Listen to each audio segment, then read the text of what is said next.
Welcome to a Farming Simulator 19 Guide 2 with me, MrSealyp.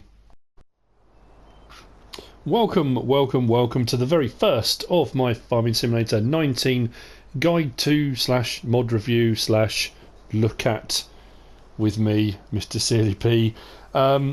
It became a kind of regular thing on Farming Simulator 17. So here we go. I haven't done any of the ones that have come out up to now, simply because, to my mind, and I don't want to cause any issues here, they were new old mods, in so much as they were new to on the Farming Simulator 19 mod hub, but they were old vehicles and machinery from FS17 that have been ported over. These ones are new mods, so that's why this is the first one. I'm going to start off with, I think we're going to look at the composite machine sheds. These are by Niggels and Vertex Dezign, or Niggels of Vertex Dezign. I'm not sure which one that is. And they're very, very nice indeed. If we go into the store and we go to placeables, and they are down under sheds. When you go into the mod hub, they're actually under farm buildings. So I looked straight away, saw farm buildings, and thought, oh, brilliant, and it's actually sheds, but it's fine. These are the ones that come in game. We have got the machine shed 3-door, a machine shed 4-door, 5-door and 6-door. These take 10 slots each on your PS4 or console. I don't know if Xbox has a slot system, does it? I'm not too sure. And they're very, very nicely detailed. Prices aren't too bad actually. I'm just looking at the ones that kind of came in game, 9, 22 and 32,000. So we're starting off at 29, then 37, 44, 49. So to be fair, for a 6-door machine shed, 49,500 is not too bad. However, we are back into that same position, and please be careful when placing said placeables. Be careful that a machine shed that says it's going to cost you 49,000, when you place it, then ends up costing you considerably more. For example, I haven't checked that, I haven't looked in the top corner, I haven't put my help menu on, I've just got it and thought, brilliant, new shed, let's put the shed on my map. And I place it, that just charged me 73,000. 73,368.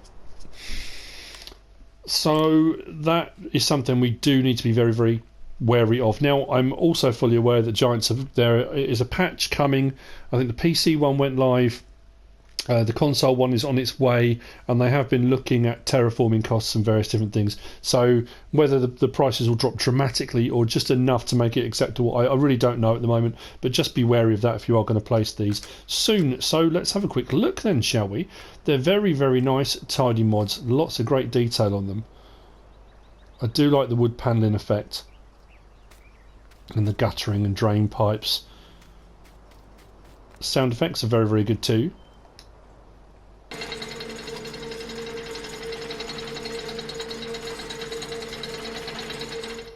And they're incredibly spacious as well. Now inside the door here, this one here, and it's got a nice little light that comes on when you press it. That's what does the door. And you've got one for each of the doors. So you've got one here, one, where's the other one gone? Oh, over here, because this is the 3-door version. And then for lights, we've got a light switch just to the left of it here. And over that side, this one just to the right of the one over there. So we've got lights inside. I haven't seen any exterior lights. So when you turn the lights on, there's nothing obvious that stands out, that comes out on the outside of these, that I can see anyway. There's plenty of space in these. I'm really impressed actually. They're very, very spacious. I think with the design being that kind of, what's it called? That's a stanchion, isn't it? But these bits over the top here, being very high, they're not obtrusive, so you're going to get some fair sized vehicles in here. Obviously only what will fit through the doorway, but yeah, very nice. One minor drawback, it's not even a drawback, it's just one of those little things. I thought these side doors would open, but again, I'm not knocking the mod. I mean, the mods are brilliant. It's just one of those, you know, straight away I thought, oh, side door, and they don't open, but it's fine. Just so you know. So you've got a 3-door option. We have a 4-door option. When you place them, you get this nice little concrete section out the front. Around the sides and back, it's a little bit smaller. Even down to where the kind of the concrete slabs have been made with the indentations of the moulds. It's brilliant, really, really good. 5-door version over there in my cabbage field, sugar beet. And then obviously the one I placed there to show you over in the back. And then we've got a 6-door version over here. So like I say, the 6-door version isn't that expensive. On the grand scheme of things, very, very large, very, very nice, very, very tidy mod. Whoops, straight into the trailer there. So that's the composite machine sheds. Moving on to the second of the mods that I'm going to show you. This is kind of a mod showcase. I would normally do one mod at a time if one mod came out on a particular day, but we've had a few come out today, so I'll try and get them all into one video if I can. We've got Strautmann. Now this is Strautmann SZK. In-game standard we've got the SEK 802. This is the Strautmann SZK 802. This is by Agrartechnik Nordeifel. I've got to get that right, Nordeifel. This is different because the one that's in-game is a single axle solid front arm boom. This has got a swivel axle, and it's obviously a twin axle, one at the back or one at the front here. That's the main difference in the design. To be fair, pretty much everything else is the same. If we have a look in the store under trailers, the SEK 802 is there with your single axle, 8,000 to buy with a maximum capacity of 12,000 litres. If I scroll right the way across the end now to the new one, the Strautmann SZK 802 is also 8,000 to buy. And if we go in to have a look at it in the store, which is obviously the new fancy pants way we can do things on FS19, which is going to help guide 2s and mod reviews massively, is that it's got the twin axle. But other than that, capacity will go from bale loading wagon 4,000, 8,000, 12,000. On the 8,000 and 12,000 you've got the option as well of having a cover, and you can do that on the let's go the 12,000 as well. So yeah, very, very nice. Almost the same as the SEK, just the fact it's twin axle, and you got the swivel axle on the front. They are my nemesis. I really do struggle with the swivel axles. But the best bit of advice I was ever given, if you're new to the game, if you've never done this before and you're not quite sure what you're doing or what to do, and I don't mean that in any negative, arrogant way at all. I'm just, because there are people that are new. Oh, it doesn't matter what I say, I seem to get clobbered, so I'm just cover all the angles. That's the best thing you can do. If I disconnect the rear one, very, very quickly jump out. It has got straps as well, seeing as it's a bale trailer. It kind of makes sense that it does. They are very, very tidy mods, very, very neat. You've got an option for Trelleborgs and Michelins, I think it was, and obviously you can daisy chain them because you've got the rear attacher, so you can put them all in a nice big long line, as many as you want to, really, as whatever you can pull. So because it's got the swivel axle in the front, and like I say, I always really struggle with those. If you're trying to manoeuvre them around, best advice I was given, and I honestly can't remember who it was that gave me this advice, but way back when, is hook it up to the front 3-point linkage, because believe it or not, you've got far more control and dexterity over the front than you have over the back. So you can actually manoeuvre them around a lot easier if you're very, very slight on the throttle. Really take your time. They are actually fairly easy to manoeuvre around if you do it that way around. Just a bit of advice. It says driving over the trailer. Very, very helpful indeed. Okay, so that's the second of the mods. Very, very nice addition. Very detailed. I love the elastics as well on the cover. Same thing again. You've got this kind of stainless steel look here, with the painted metal, the difference in textures, and just they're very, very nice. I'm going to be saying that a lot, I think, as new mods come out. I think the standard, they look crisper. It was the same from 15 to 17. The mods look crisper, more detailed. It's the same thing again. Now it's just that another step forward. Very nice indeed. Next one we're going to have a look at is the Fueltank 5000 litre. This is by Vertex Dezign Niggels, the other way around on the Modhub. I don't know why it was put the other way around. This is a placeable fuel tank which holds 5,000 litres. Again, very, very tidy looking mod. I don't think that has any kind of display on it when you use it, but it is incredibly neat.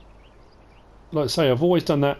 My test has always been the closer you get to a mod, if the decals blur and that kind of thing. Not at all. Very, very nice indeed. And something I have found out today, which I didn't know. I haven't done a lot of placeables on my Let's Plays or anything yet. But if we go into the placeables section at the top, it comes under miscellaneous, if you're looking for it. And there we go. 5,900, and again, be careful when you place this. I think when I placed it, it cost me... no, how much did it cost me? I'm not entirely sure. Obviously, the flatter the better, the same as usual. But what I did find was it kind of worked in conjunction with another mod, because I'd already placed the sheds, the machine sheds. So when I came to place it, I was going to put it over to one side, and as I moved it over, it was staying on green when I came over the base for this shed, and it allowed me to put it on the base. It put another little concrete slab on, but the two kind of joined together pretty much seamlessly. It's very, very good. I like that. The beauty of this mod is that with the new game, the new way it's set up, because you can place your farm wherever you want on the map, and if you've got the money to pay for terraforming and you're on a hill or wherever, if new mods come out which allow you to do terraforming yourself, you could be a long, long way away from a fuel station. So having a mod you can place that you can fill up is absolutely brilliant. So what I've done, I've grabbed the John Deere with the fuel trailer. This is under miscellaneous for transporting fuel around the map. I thought it was the best way of showing this. Now, I thought in my head that this was, because it says fuel tank 5,000 litres, that you would have to go and get fuel from the fuel station, bring it here, fill it up, and then you can use from it. What it actually is like a fuel station. All it's basically saying is 5,000 litres, that's the size of this, but it works just like a fuel pump, a fuel station. If I press start filling, and I want to fill from there,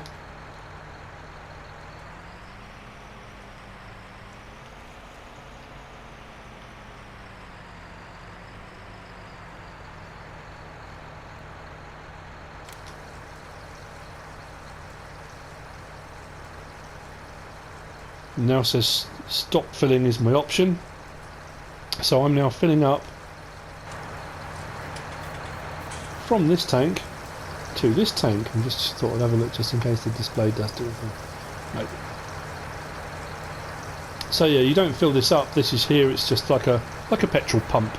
So what it should be doing now is filling up my tank that I brought with me, 600 litres and so on and so forth. There we go. I caught my finger on the L1 button at the same time. Start filling, stop filling. Fantastic. So there you go. There's the fuel tank. 5,000 litre by Vertex Dezign Niggels. Very, very handy to have. Being able to place one of those at the farm's going to save a lot of mucking around backwards and forwards to the fuel station. It is a fairly small footprint it takes up as well, which is absolutely brilliant. On to the next of our mods in this mod stravaganza. I'll be with you in just a second.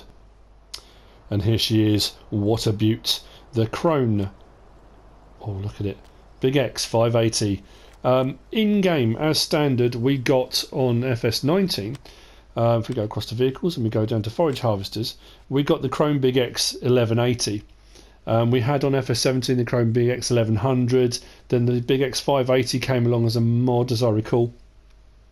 So we started off in FS19 with the Big X 1180. What we've now got as a mod, and this has come from, this is Giants themselves. This is Giants software. The Krone Big X 580 plus the EasyCollect 600 corn header. And this is good for it's good for the game. The mods are going to be good for the game regardless, in so much as we've got the Ross saw mash at 305,000 to buy. We've got the FR 780 New Holland at 364. The Big X 1180 is 515,000. This one comes at 275,000, which is now the cheapest forage harvester that we've got available. Only by what, 30,000, but 30,000 is 30,000, and it's, again, as you would expect, all the mods that are coming out now, very, very neat and tidy, lovely looking thing. I do like the fact that, like I say, the new Modhub system is that we can have a look at it here. We can zoom in and out, we can look it all over and say to ourselves how wonderful it looks in store, which is a nice feature. And I like the fact as well we can then see the options that are available. Before we even look at buying it, we can make some alterations and say to ourselves, I like that, I don't like that. So we've got the option of Michelin's or Trelleborg, and we can have it standard or wide.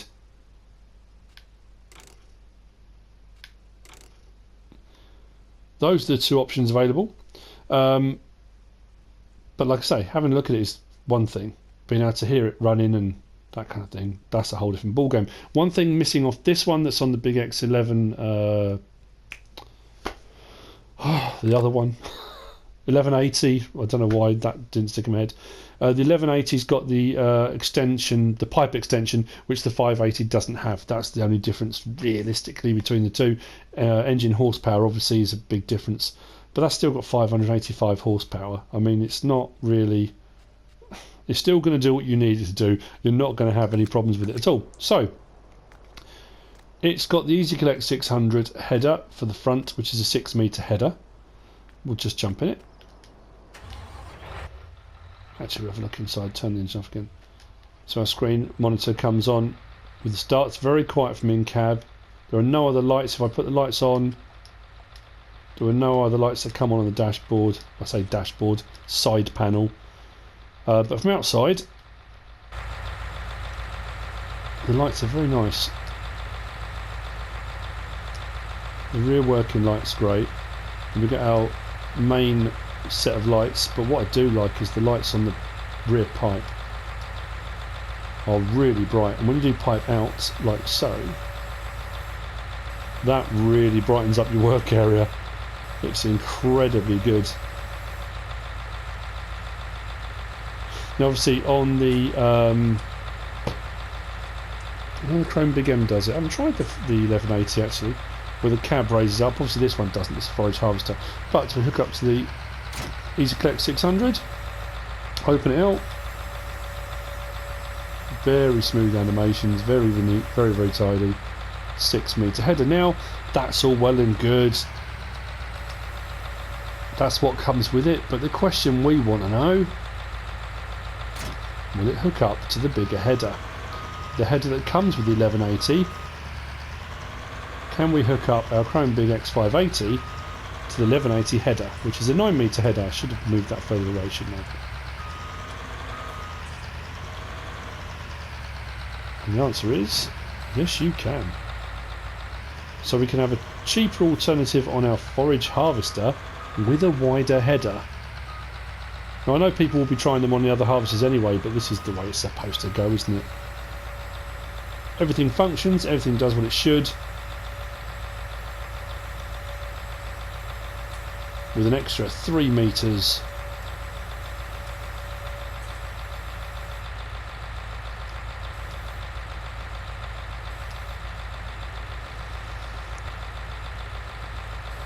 So there you go. Nice little addition. I do like this. It does give you options. I haven't got to a point in my Let's Play yet where I'm doing forage harvest. I know a lot of people do silaging. They will do a big corn harvest. These are absolutely perfect for it. And if you don't want to spend 515 out on the Krone Big X 1180, 275 is a little bit more palatable. Turn the lights off. Now one thing I've noticed as well, I'll just sort of point out, not particularly for this mod, beacons as well, is that when you put your lights on FS17 you could turn the engine off and the lights would stay on. On FS19, as soon as you turn the engine off, the lights go out too. Some people find that annoying, don't like it so much. It really... I know sometimes it's nice to have a bit of light on something while you're working, but you don't want the engine running, draining fuel. But at the end of the day, it's not really a massive issue. So on to our last mod in this mod review, and we've got an AGCO 2,800 kilogram weight. This is by Ahran Modding. I want to say Pejay. It could be Pejay. It's Pejay. These are pretty cool. I know we kind of had a not an influx, but on FS17 we were inundated with weights. There were loads of weight packages and various different things like that. But obviously there's all the in-game ones as standard, but these ones I like because you can have where are we? The AGCO 2,800, 2,340. When we click on it, you can have it as either Fendt or Challenger. If we go up to main colour, we can change our colour, and you can have any of those colours you want. But the great thing with the new colour system is the fact you can actually go to the Fendt. So if you choose the Fendt one, you can go with the Fendt green or the old Fendt classic green. And if you want to, you can go to the Challenger yellow if you choose the Challenger option, so you can get them to match your vehicles if you want to. Very nice touch. I like the fact you can do that. I don't know. Yeah, Massey Ferguson's part of the AGCO, isn't it? So I don't know why there's not a Massey Ferguson one in there. But those are your two options. You can go for Challenger or you can go for the Fendt option. 2,800 kilogram weight. Does exactly what it says on the tin. It weighs things down. But they are very neat, very tidy. I like those options and the fact you can pick whatever colour you want to suit your vehicle. Very cool indeed. And that's it. That's all the mods. I hope you found this useful and informative in some way, shape or form. If you have, give us a like. If you don't subscribe yet, please do. If you want to leave a comment, feel free. If you want to share this video, then be my guest. Whatever you should choose to do. Thanks for watching.